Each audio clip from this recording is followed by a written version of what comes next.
that really unearthed, what now is Hyivy today, which is essentially a replacement for that vaginal dilator. Amazing. Do you have Yeah. one? Can we see it? Ooh. Yes. Oh, wow. Okay. So Yeah, can you explain Hyivy. this? Yeah. So Hyivy is essentially a system. It's the device is one piece of a larger system.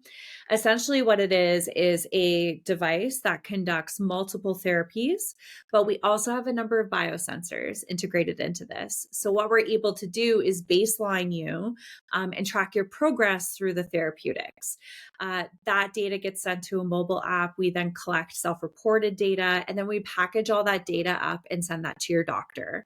So I like to say, think of it as like a CPAP machine, but for gynecology and pelvic floor. So we do hot and cold therapy, dilation with multiple dilation points using inflation. So it's very, very gentle. And we're integrating in drug delivery for things like HRT. That then is Cool. monitored with an intervaginal temperature sensor. We have pressure sensors, and we're working on a moisture sensor.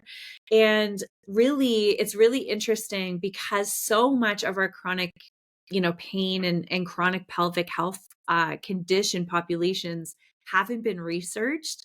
We're finding all sorts of crazy data. I mean, the therapeutics is one piece, but this biosensor piece is showing us so much cool data that's telling us and unlocking this kind of story for each patient on what's going on with their body, from their nervous system to their hormones to their cortisol to what their muscles and their tissues are doing. So we're on this like 15-year journey of unlocking the data that is and what it's telling us in each of these patient populations.